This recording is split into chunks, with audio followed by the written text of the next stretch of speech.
This is Amy, and you're listening to the Talkin' Appalachian podcast, Halloween edition.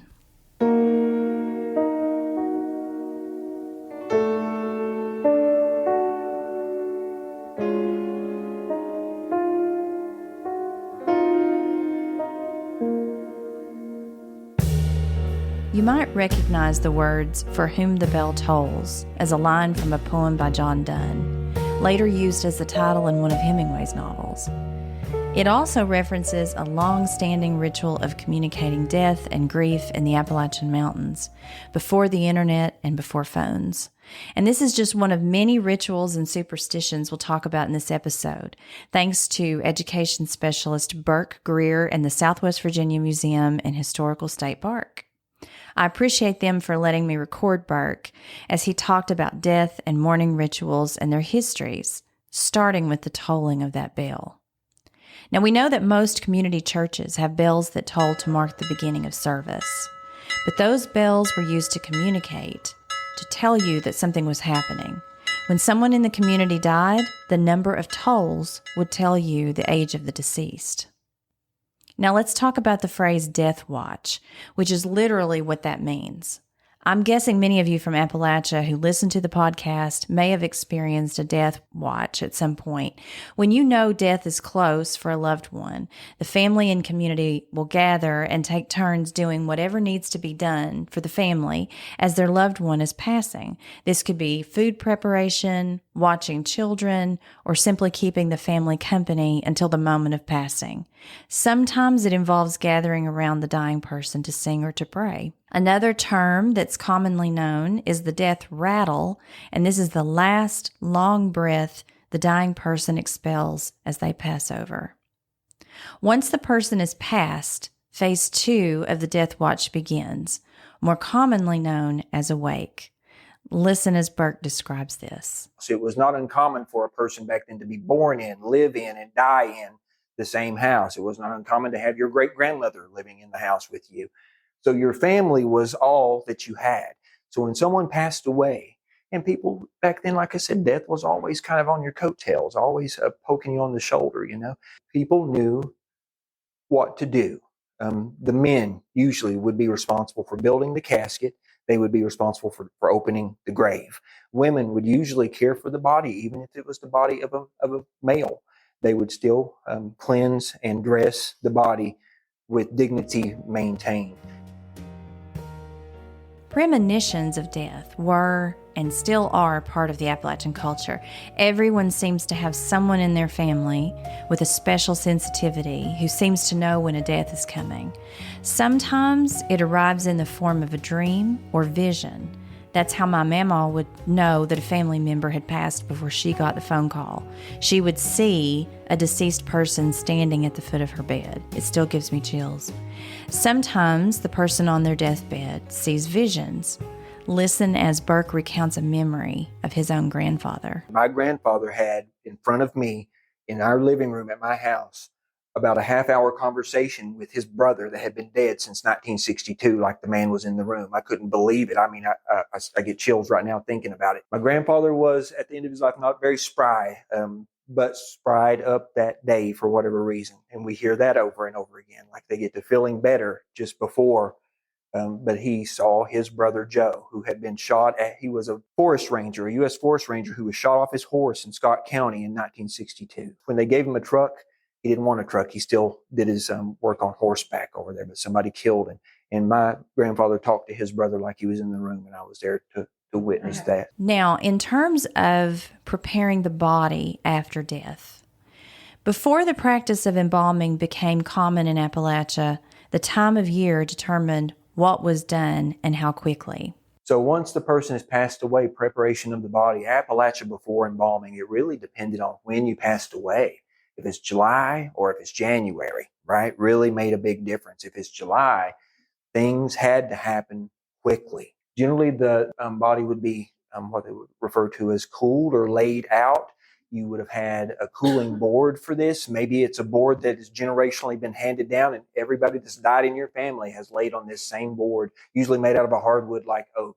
Sometimes it could just be a door taken off its hinges and put on 2 chairs as far as sort of a trestle to lay a person out on. The more unpleasant side of this was the fact that you had to straighten the body out quickly to be able to cleanse and dress the body for viewing in the casket.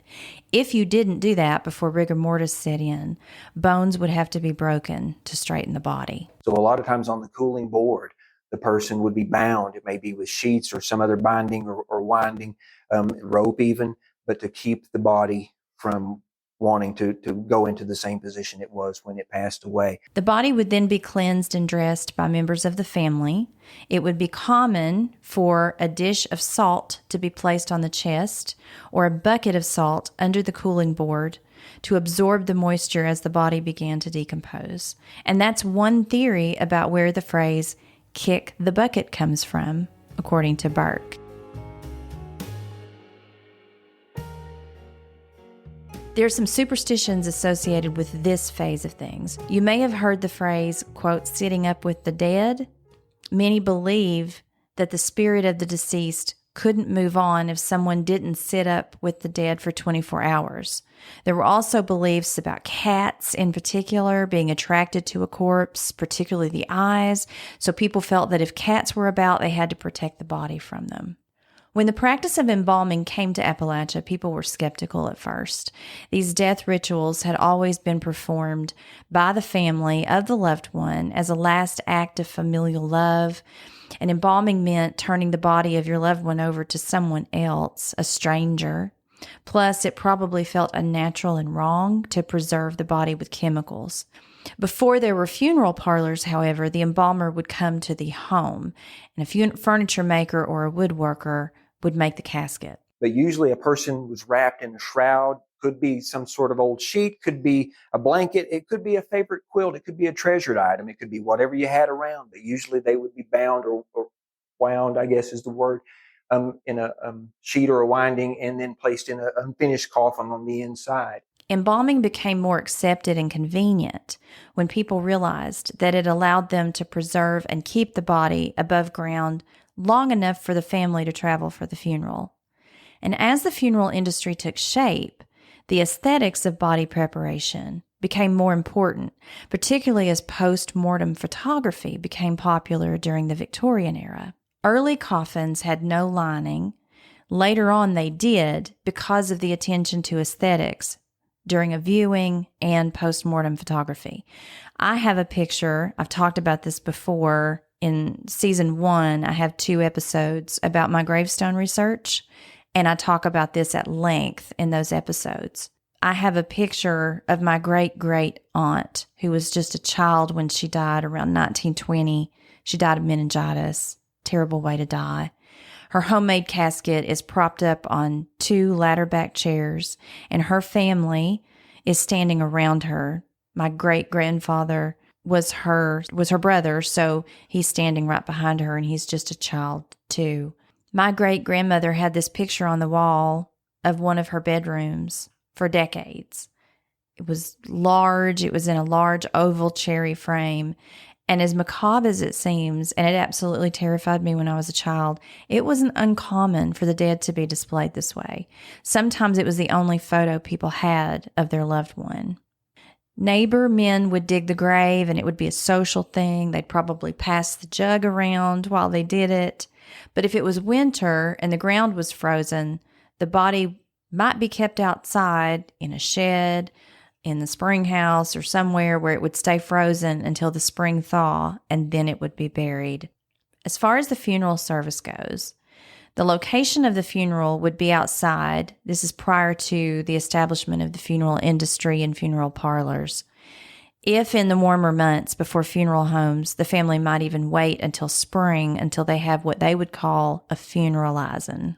The protocol for that would be read some scripture, have some singing, have some preaching, and that's still common today. Now, the word pallbearer has an interesting history. According to Burke, a pall, P-A-L-L, was a tapestry that was put over dead soldiers in Roman times. And even when those soldiers were carried during their funeral, the pall was carried just above them, and you had to have people carrying this as the procession went on. Well, that was practiced for the longest time. That's where the term came from. And it was everything else, I guess. As things got more cumbersome, as things were found to be easier, it's easier just to put the pall on the casket and just carry the whole thing rather than having like 8 guys trying to trip over each other carrying this. It became gangly. And so we still call them pallbearers today, but it started out in a very different duty, a very different place. And it was a point of pride to be chosen as a pallbearer. Typically, it was not family. Even if it was maybe a nephew or a distant cousin. Usually the family unit, like I said, was being cared for by everybody else around. Now, cemeteries were generally high up on ridge tops, according to Burke, where there would be no crops planted. And there's a difference between the word cemetery and the word graveyard and what those mean. Your cemeteries were either family cemeteries, or if they were associated with a church or a congregation, that's a true graveyard. That's the difference between a cemetery and a graveyard. A graveyard is associated with a church, right? And cemeteries are not necessarily. Cemetery is an older term, goes all the way back to the Greeks. And I think we started saying cemetery because it's not quite as hard as graveyard. It doesn't sound as harsh as graveyard. Now, early burials would have maybe field stones with no inscriptions, maybe no marker at all. The field stones were easy to find. You could just get those and set them up. Sometimes they would be chiseled into rounded shapes or into pyramid shapes. Sometimes there would be no marker at all because there was a fear of grave robbing.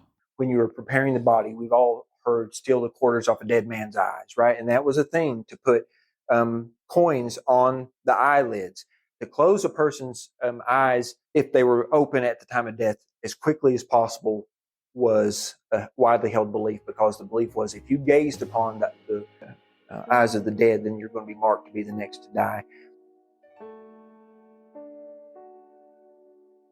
Now, in terms of grave markers and other memorialization, in the mid to late 1800s, the most common symbol on a grave was a human hand. And you see human hands, according to Burke, pointing up to the heavenly reward, reaching down, which symbolized the hand of God, a living hand clasping the limp hand of the dead, which symbolizes letting go. Putting a photo or an image on the stone became more common in the 20th century. Now, if you go to graveyards, you see that they can be laser etched in incredible detail and in color. Hanging a wreath on the door was the public announcement of a death.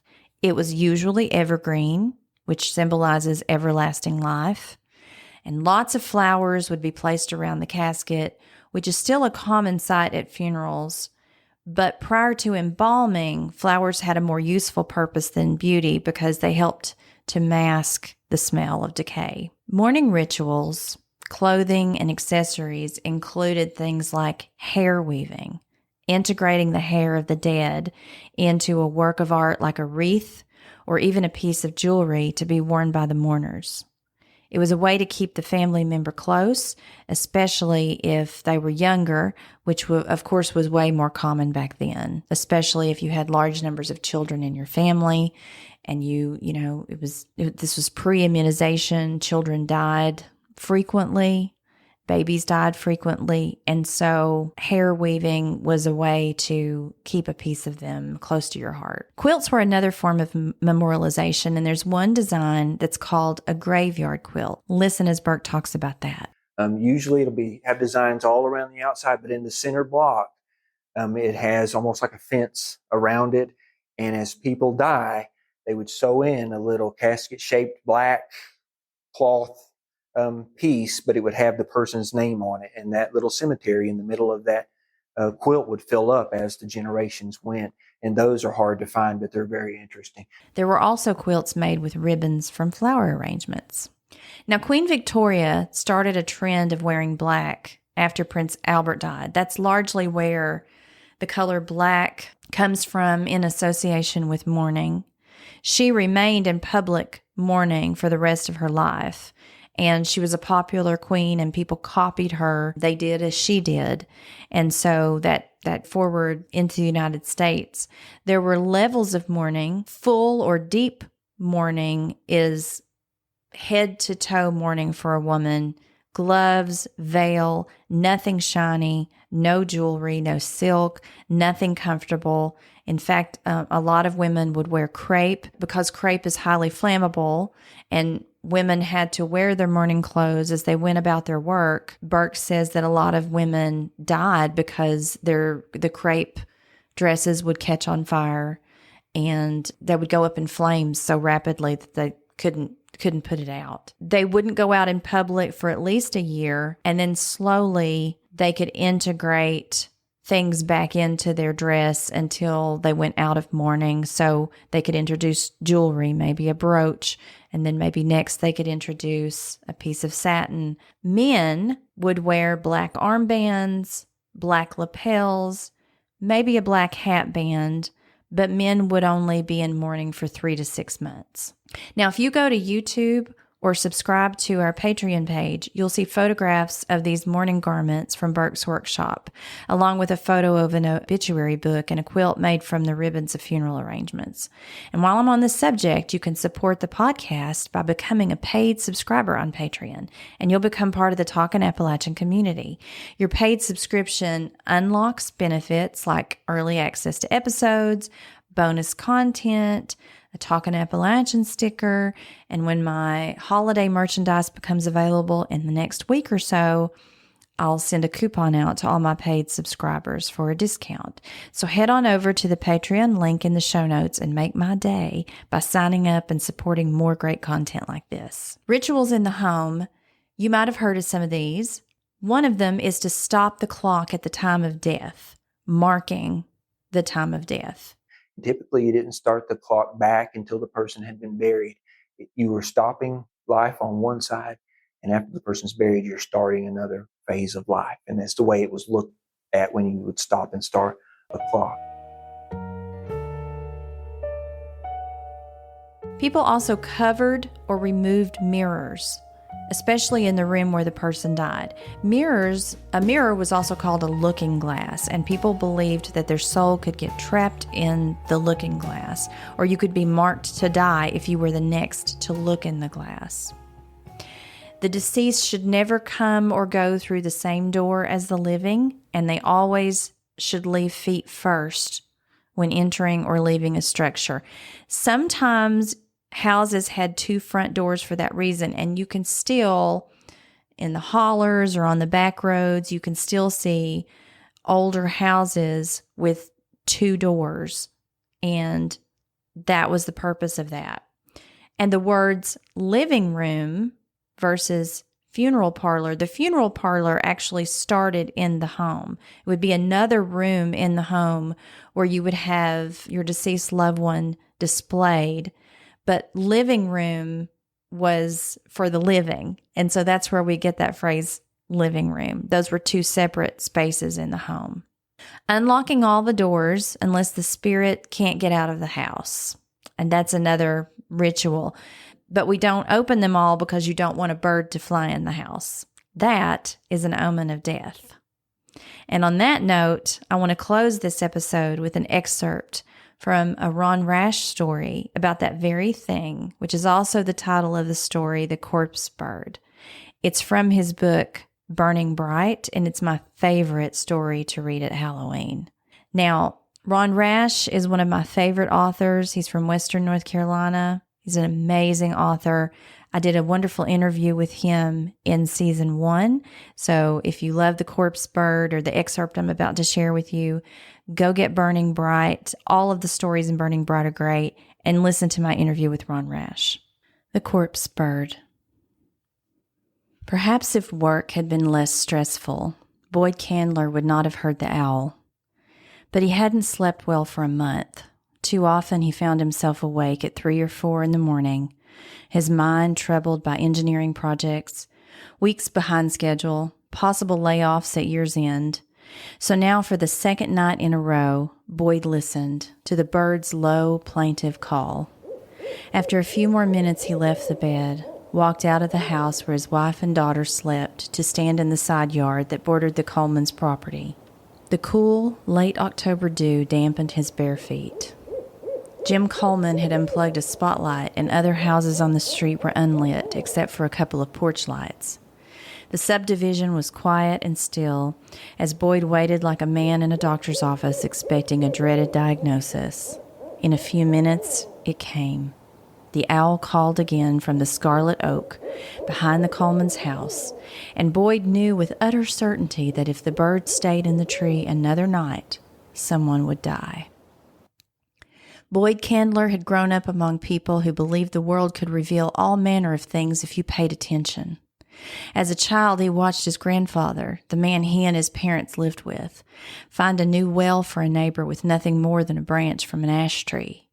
He'd been in the neighbor's pasture as his grandfather walked slowly from one fence to the other, the branch's two forks gripped like reins, not stopping until the tip wavered and then dipped toward the ground as if yanked by an invisible hand.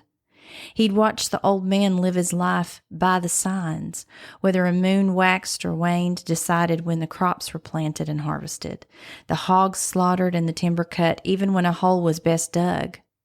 A red sunrise meant coming rain, as did the call of a rain crow. Other signs that were harbingers of new life and life about to end. Boyd was 14 when he heard the corpse bird in the woods behind the barn. His grandfather had been sick for months, but recently rallied, gaining enough strength to leave his bed and take short walks around the farm. The old man had heard the owl as well, and it was a sound of reckoning to him, as final as the thump of dirt clods on his coffin. "It's come to fetch me," the old man had said, and Boyd hadn't the slightest doubt that it was true. 3 nights the bird called from the woods behind the barn. Boyd had been in his grandfather's room those nights, had been there when his grandfather let go of his life and followed the corpse bird into the darkness.